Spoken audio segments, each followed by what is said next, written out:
자, 오늘 말씀은 기독교와 가는 가연 이런 것이구나. 기독교의 본질이 무언가를 우리에게 말씀해 주고 있습니다. 아, 이것이 기독교이구나. 내가 이런 은혜 안에서 하나님의 자녀가 되었구나를 말해줍니다. 그리고 또한 우리 교회는 어떠한 교회가 되어야 할까? 성도는 또한 이 땅에서 어떻게 살아가야 할까? 답을 해주는 본문 말씀이기도 합니다. 이스라엘 백성들이 가나안 땅에 들어와서 정복 전쟁을 하고 땅 나누는 일을 마치고 나서 제일 먼저 하시는 명령이 도피성 제도입니다. 이 도피성 제도는 하나님의 그 마음이 담겨져 있는 굉장하게 중요한 제도입니다. 실수로 살인한 자들을 보호해주는 제도이죠. 여러분, 이 도피성 제도는 여호수아가 갑자기 만든 제도가 아니라 이스라엘이 이집트에서 출애굽할 때부터 하나님의 마음에 간직하고 있었던 것이었습니다. 그래서 도피성에 대하여 모세에게 출애굽기나 민수기에서 이미 말씀을 하셨던 것입니다. 먼저 3절을 보시면 부지 중에 실수로 사람을 죽인 자를 거리로 도망하라고 하였습니다. 너희들 가운데 고의로 사람을 죽인 것이 아니면 도피성으로 피하게 하셨습니다. 만약에 여러분 예를 들어 산에 올라가서 벌목을 하는데 도끼자루를 가지고 몇 번씩 이렇게 나무를 치다가 그 도끼자루가 빠져서 옆에 있는 사람의 머리에 떨어지면서 아니 그 사람이 도끼에 맞아 죽였습니다. 여러분, 이런 경우는 실수로 사람을 죽인 것이죠. 그러나 죽임을 당한 가족들 입장에서 보면 뭐 고의든 실수이든지 간에 얼마나 보복을 하고 화가 나겠습니까? 그래서 그들은 피해 보복자가 되어 복수하는데 도피성에 피하기만 하면 생명을 유지할 수 있었습니다. 그리고 여러분, 이 도피성은 7절에서부터 9절에 보면 이스라엘 전역에 6개를 두고 있었습니다. 요단 동편에 3개, 또한 요단강을 건너 서편에 3개를 만들어 레위인들이 관리하게 하였던 겁니다. 만약에 여러분 이스라엘 중앙에 1개만 있으면 뭐 좀 관리하기도 편했을 것입니다. 그러나 중앙에 있으면 도망하기가 너무 멀고 도망하다가 피해 보복자에 잡혀 죽을 수도 있었습니다. 그리고 여러분, 신명기 19장을 보면 도피성으로 가는 길에 길을 잘 닦아 놓으라고 명령을 하고 있습니다. 만약에 그 길을 향하여 도망을 가는데 울퉁불퉁하고 옛날에 이 길이 있었는데 이 길이 없어져 버리고 표지판이 없으면 어떻게 되겠습니까? 그리고 여러분, 이 도피성은 대부분 높은 산지에 있었습니다. 멀리서도 잘 볼 수 있도록 그 높은 산지를 선택하고 높은 곳에서도 누구나 볼 수 있었는지 죄를 지은 사람들이 쉽게 그 길을 찾아갈 수 있도록 했습니다.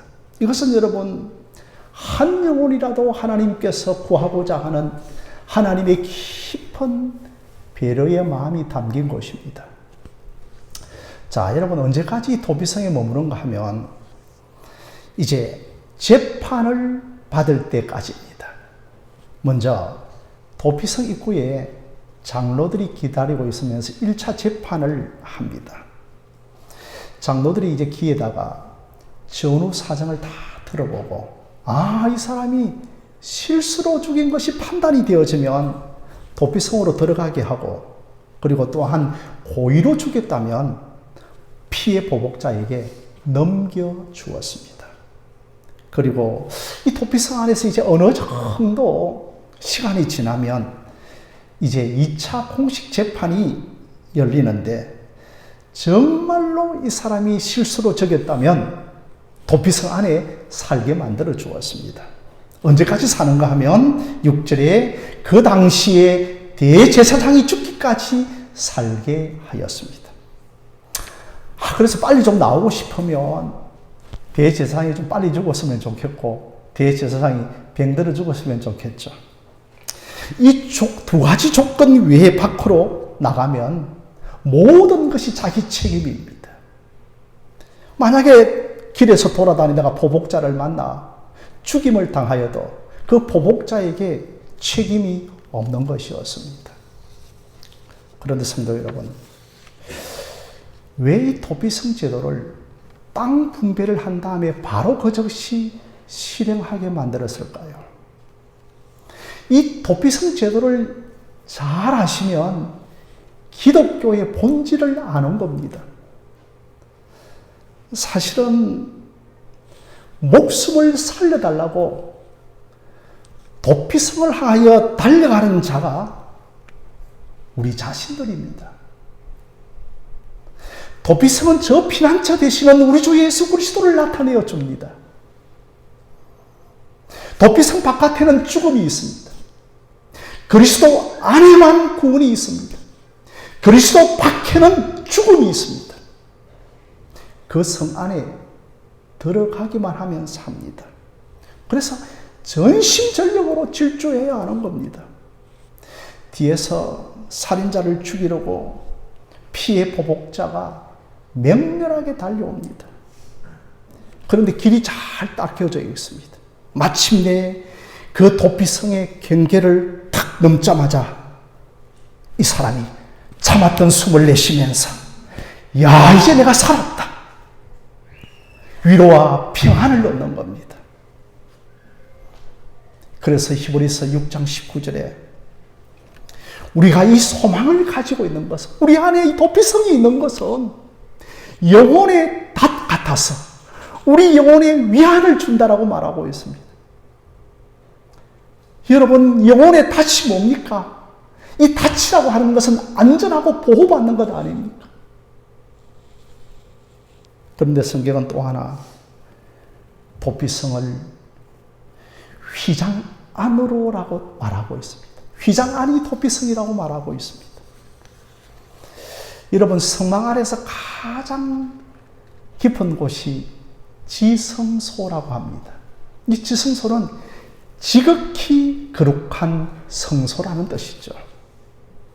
이 구약의 성소를 3등분 하는데 3분의 2는 제사장이 일하는 곳이고 3분의 1은 지성소인데 이 지성소에 1년에 한 번 대제사장이 우리의 죄를 짊어지고 사함을 받기 위하여 들어가는 곳입니다. 그런데 그 지성소, 성소와 지성소를 가로막고 있는 것이 휘장입니다. 예수님께서 십자가에서 죽으실 때 그 지성소를 가로막고 있던 휘장이 위에서부터 아래로 찢어졌습니다. 가장 엄밀하고 가장 거룩한 하나님의 계신 곳이 지성소인데 여러분, 이곳에 누가 들어갑니까? 바로 대제사장만 들어갑니다. 이곳에는 고의로 살인한 자든지 실수로 살인한 자든지 다 죄인이기 때문에 누구든지 들어갈 수가 없습니다. 우리의 영원한 대제사장이신 예수님이 십자가에 죽으시면서 휘장을 걷어내어 버렸습니다. 휘장은 우리 예수님의 육체를 가리킵니다. 예수님이 십자가에서 자기의 육체를 다 찢으시면서 휘장을 확 제껴버린 겁니다. 그리하여 예수님은 우리의 손목을 잡고 하나님의 보좌 앞으로 담대히 걸어가자라고 초청을 하고 계신 것입니다. 원래 지성소 안에는 법궤만 있었습니다. 아무것도 없습니다. 캄캄합니다. 1년에 한 번 대제사장이 들어가면 하나님의 영광의 빛이 확 비추어집니다.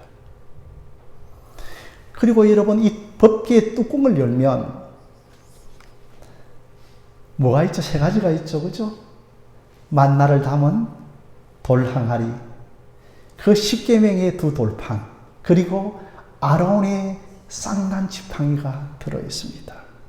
이것은 여러분, 하나님의 기적을 상징하는 것이 아닙니다. 그 하나님의 만나의 돌 항아리는 하나님의 원망을 상징하는 것입니다. 이스라엘 백성들이 출애굽을 하여서 총 광야를 걸어가다가 견디지 못해서 하나님께 불평을 합니다. 야, 우리가 이집트의 고기 가마에서 고기 먹을 때가 좋았는데, 그때 고기 냄새 맡으며 살 때가 좋았는데, 이렇게 불평을 하는 겁니다. 그러자 정말 너희에게 고기를 실컷 먹게 해주려고 하나님께서 너희가 과연 하나님을 얼마나 잘 섬기는지 보려고 내려주신 것이 만나였습니다. 만나를 보면서 정말 저들이 만나의 항아리를 보면서 우리가 하나님께 원망한 불평한 죄인이었구나를 알아야 하는 겁니다. 그리고 여러분, 이 법궤 안에는 십계명의 두 돌판이 있습니다.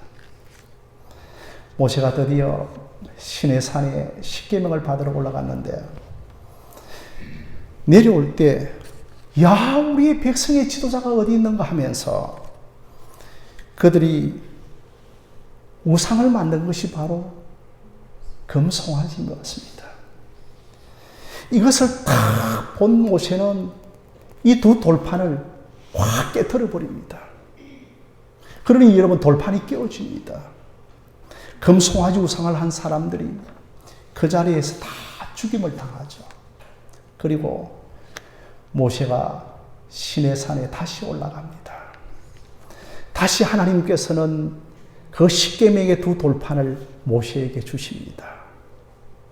그래서 법궤 안에 있는 십계명의 두 돌판은 하나님이 시내산에서 말씀을 주실 중에 금송아지를 만든 우상을 상징하고 있는 겁니다. 정말 너희들이 하나님의 은혜를 입고도 구원을 받고서도 죄를 짓는 죄인임을 알려주는 겁니다. 여러분, 아론의 쌍난 지팡이는 어떤 지팡이인가요? 그 죽은 작대기에서 살구꽃이 피는 겁니다. 야, 이거 정말 우리가 기적을 상징하는 것이 아닌가라고 생각할 수 있겠죠. 그러나 모세만 지도자인가? 아론만 지도자인가? 우리도 지도자이지 않느냐라고 그렇게 모세와 아론의 리더십에 불평을 하였습니다. 그러자 하나님은 각 지파의 모든 우두머리에 지팡이를 다 가지고 오라고 했습니다. 그런데 오직 아론의 지팡이에만 싹이 나는 겁니다. 너희들이 모세를 원망했지만 진정한 하나님의 지도자인 하나님을 원망했다는 겁니다. 여러분, 이 세 가지가 참 법궤에 넣고 보관을 하고 계시는데, 이 세 가지를 보면서 늘 우리는 우리의 죄를 보는 것을 상징하는 겁니다. 그 거룩한 법궤 안에 정말 하나님께 불순종하였던 이 세 가지가 담겨져 있는 것이었습니다. 사랑하는 성도 여러분, 우리가 어떤 자입니까? 하나님 앞에 죄를 지을 수 있는 자들입니다. 그런데 그 법궤의 뚜껑을 늘 닫아놓고 계신 겁니다. 만약에 하나님께서 법궤의 뚜껑을 열어놓고 계신다면, 우리의 죄를 제대로 갚으신다면 그 하나님의 진노의 보복에 누가 살아남을 자가 있겠습니까? 그래서 그 법궤의 뚜껑을 가리켜서 속죄소라고 하는 겁니다. 우리의 모든 죄를 다 사하여주고 가려주고 용서해준다는 겁니다. 그것이 바로 여러분 예수님의 십자가의 보혈을 말하는 겁니다. 예수님의 십자가의 보혈은 우리의 모든 죄를 가리워주고 사함을 받게 하고 또한 용서해 주는 것을 말하는 겁니다. 성도 여러분, 상대방이 우리에게 용서를 구했기에 용서해 주는 것이 아니라, 자신이 죄를 깨달았기에 용서해 주는 것이 아니라, 자신은 죄를 모르고 여전히 우리가 죄 가운데 있어도 먼저 하나님이 우리를 용서해 주신 것입니다. 여러분, 이것이 기독교입니다. 이것이 십자가입니다. 이것이 도피성인 겁니다. 오늘 그 설교의 제목은 도피성 같은 교회입니다. 첫째로, 교회는 죄 용서함을 받은 사람들이 모이는 곳이며, 교회는 우리의 허물과 죄를 용서해 주는 곳입니다. 여러분, 거룩이 뭡니까? 어느 사람이 기도원에 40일 기도하고 내려와서 할렐루야, 이거 여러분 거룩입니까? 거룩이란 용서가 거룩입니다. 그래서 여러분, 교회는 용서해 주는 곳이 되어야 합니다. 그래서 여러분, 용서해 주는 것이 거룩함입니다.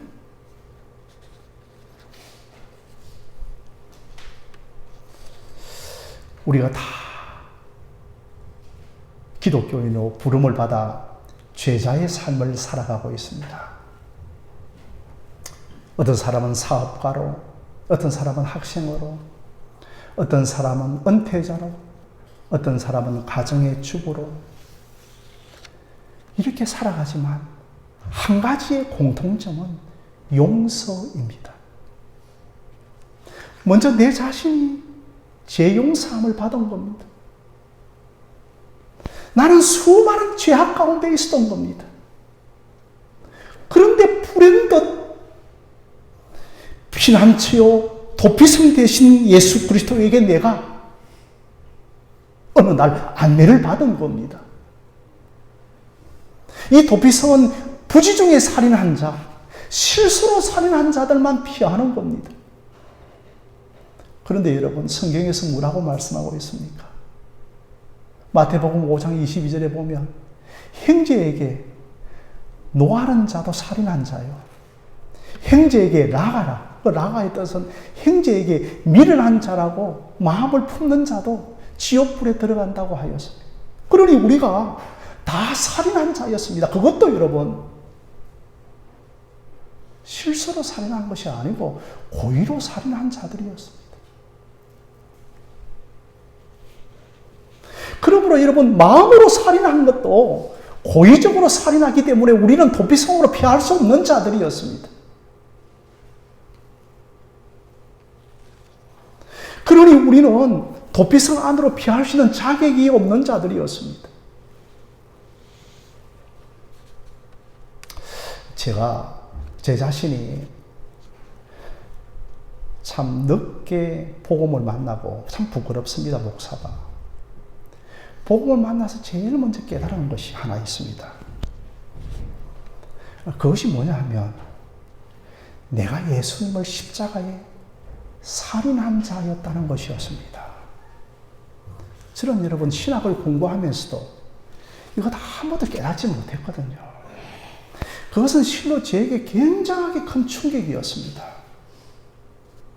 그저 나는 예수님이 내 대신 십자가에 죽었다는 정도만 알았지, 내가 예수님을 살인한 것이었습니다.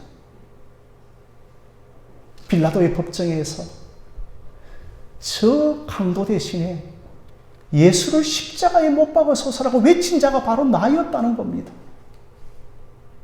그래서 베드로가 사도행전 2장에서 설교를 마치고 나서 최종적으로 뭐라고 말씀하고 있는가 하면, 너희가 생명의 주를 주겠도다라고 말씀을 하고 있는 겁니다. 그리고 또한 사도 바울이 내가 죄인 중에 괴수였다라고 말씀을 하고 있는 겁니다.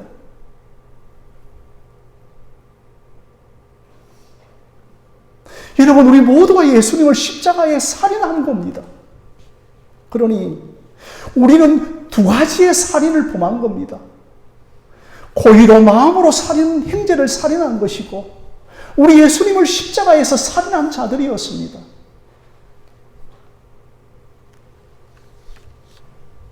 자, 그런데 예수님은 십자가에서 어떤 기도를 드립니까? 아버지여, 저들이 자기의 죄를 알지 못함이니이다. 저들의 죄를 용서하여 주옵소서라고 그런 기도를 하시는 겁니다. 우리가 정말 고의로 살인하든지 실수로 살인하든지 간에 정말 도피성 안으로 들어갈 수 없는 자들이었습니다. 그런데 예수님은 고의로 살인하든지 실수로 살인하든지 간에 하나님이여 저들의 죄를 사하여 달라고 기도한 것입니다. 하나님이여 저들이 자신들이 알지 못한 채로 십자가에서 못 박으소서라고 외쳤다는 것입니다. 그래서 예수님에게 회개하고 예수님에게 달려오기만 하면 우리가 고의로 살인하든지 간에 실수로 살인하든지 간에 다 하나님께서 죄 없이 실수로 살인하는 것처럼 여겨주시겠다는 것입니다. 예수님께서 피하기만 하면 나가 모르고 지은 죄로 하나님께서 여겨주시겠다는 것입니다.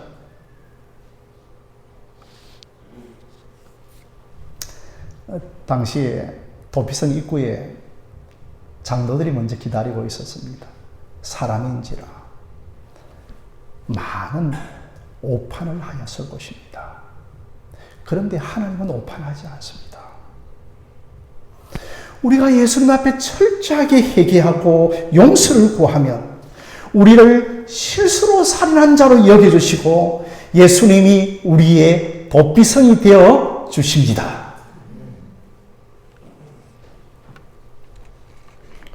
사랑하는 성도 여러분, 이 도피성의 이야기는 우리들의 이야기입니다.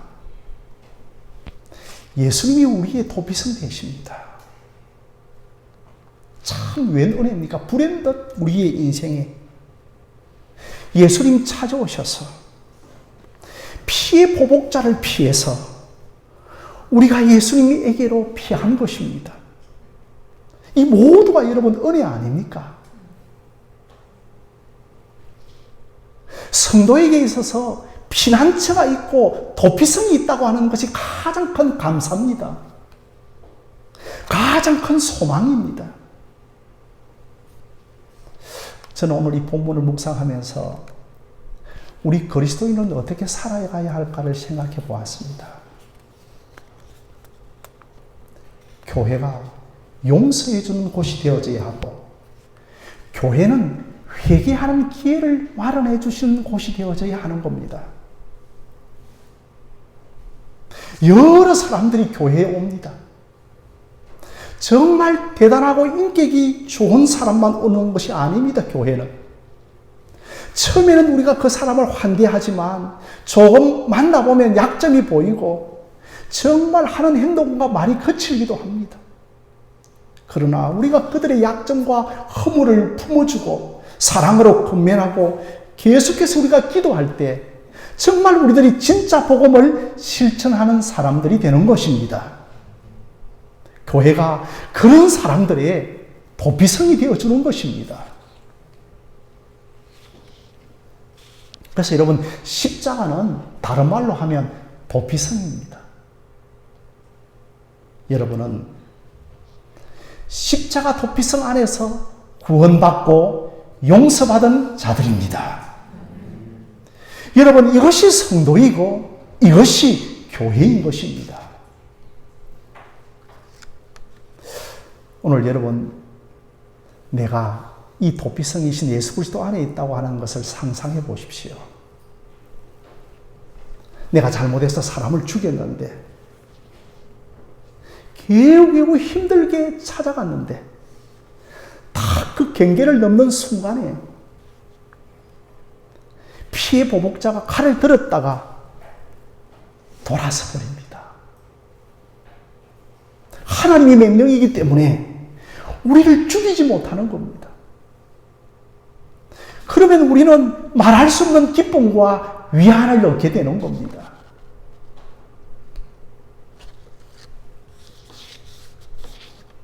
교회 안에서도 참 이 사람 저 사람의 부족한 부분이 보일 때, 아, 이것이 내가 기도해 줘야 할 부분이구나. 하나님, 내가 저 사람을 도울 수 있는 지혜와 은혜를 주옵소서라고 기도하며 섬기는 여러분들이 되어지시기를 바랍니다. 그리할 때 정말 교회는 천국이 되어지고 세상 사람들에게 도피성을 안내해주는 교회가 표지판이 될 줄로 믿습니다. 여러분, 그러기 위해서는 우리 서로가 다 은혜로워야 합니다. 나만 은혜로워야 되는 것이 아니고 상대방도 은혜로워야 합니다. 그러니 우리 모두가 먼저 교회 안에서 십자가의 제사함의 은혜, 십자가의 용서의 은혜를 깊이 받으시기를 바랍니다. 우리 교회는 도피성 교회가 되어야 합니다. 어떤 죄인이라도 우리 교회에 오면 그 생명을 살려내는 도피성 교회가 되어야 하는 것입니다.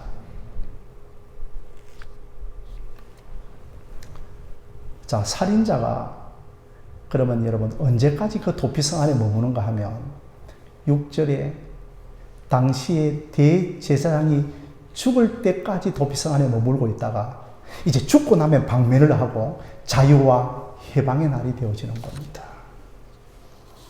그러나 여러분, 대제사장이 죽는 것은 굉장하게 슬픈 일 아닙니까? 어떤 의미에서 대제사장이 죽는 것은 국가의 예도일이기도 할 겁니다. 굉장하게 슬픈 일이죠.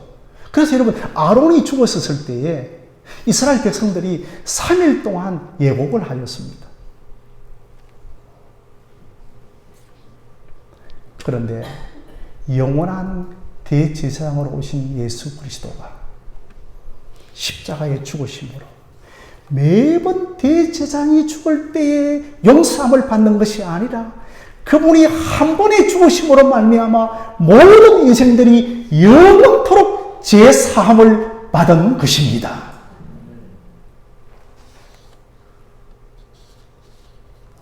둘째로 여러분, 교회는 도피성의 길을 잘 닦아주는 교회가 되어져야 합니다.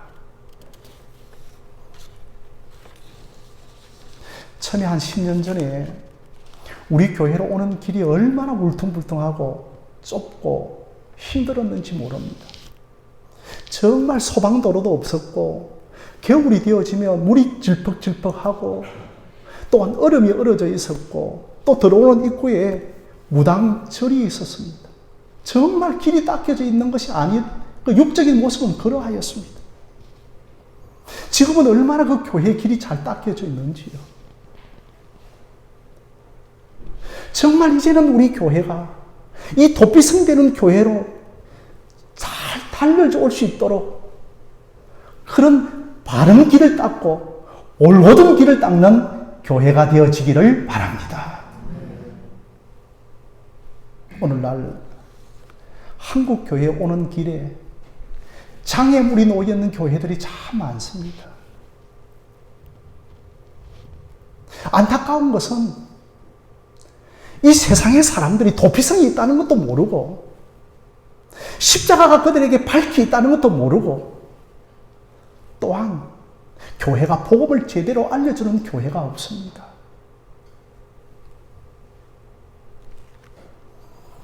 피하는 사람들에게 그래요, 세겜 도피성으로 피하십시오, 헤브론 도피성으로 피하십시오 하지 않고 아니 교회가 엉뚱한 곳을 가르쳐 주어서 여리고로 피하라고 하면 그 사람이 어떻게 되겠습니까?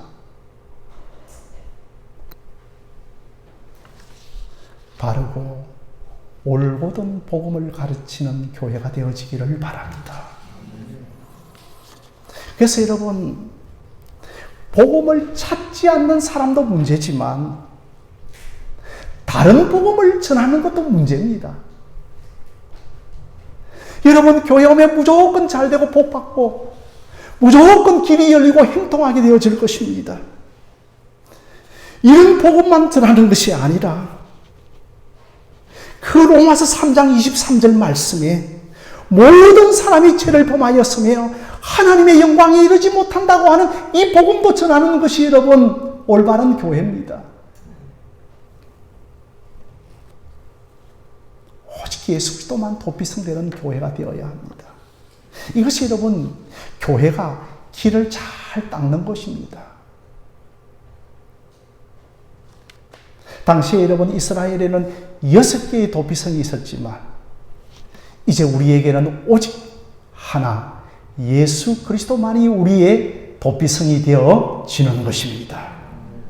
하나님이 마련해 주신 도피성을 제시하지 않고 인간이 만든 도피성을 제시하여 물질이 우리의 도피성이 되어지고 이데올로기가 도피성이 되어지고 세상 정신이 도피성이 되어지면 우리가 엉뚱한 도피성을 마련하고 있는 것 아니겠습니까? 세 번째로 전도하는 교회가 되고 선교하는 교회가 되어져야 합니다. 여러분 1차적으로 피해 보복자는 사단마귀입니다. 사단마귀가 우는 사자처럼 우리의 영혼을 사로잡아 지옥으로 데려가려고 합니다. 그런데 하나님은 자기 아들을 십자가에 내어줌으로 아들이신 예수 그리스도를 도피성으로 삼게 했습니다. 그래서 우리는 빨리 도피성 되시는 아들 예수 그리스도께로 도망하십시오라고, 이것이 여러분 전도입니다. 그렇지 않으면 저들이 피해 보복자에게 잡혀 죽게 될 것입니다. 여러분 꼭 이 전도를 하기를 주님의 이름으로 부탁드립니다. 저는 최근에 우리 교회를 놓고 기도할 때 선거를 놓고 기도를 하고 있습니다. 지금 우리 교회 형편이 그렇게 많이 선교할 수 있는 형편은 아니지만 언젠가는 미전도 종족에게 선교해야 할 것입니다. 정말 저들이 도피성 되시는 예수 그리스도에게 빨리 달려올 수 있도록 길을 닦아주는 그런 선교하는 교회가 되어져야 하는 겁니다. 여러분 당시에 도피성은 6개가 있었는데 그저 달려가기만 하면 하루길 정도가 되었습니다. 그러니 하루길 정도 달려간다면 제 생각으로는 40km, 50km 내외였을 것입니다. 저 오지에 있는 그 미전도 종족들이 하루길에 달려올 수 있습니까? 정말 저들에게 하루길에 달려올 수 있도록 우리가 선교지 가까이 나아가서 십자가의 복음을 전하는 그런 하늘신 교회가 되기를 기도하시기를 바랍니다.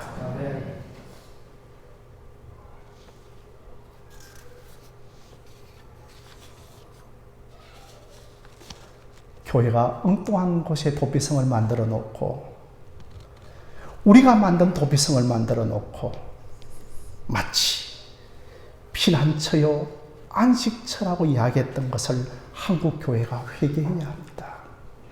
하나님이 마련해 놓으신 진정한 도피성은 예수 그리스도이신 것입니다.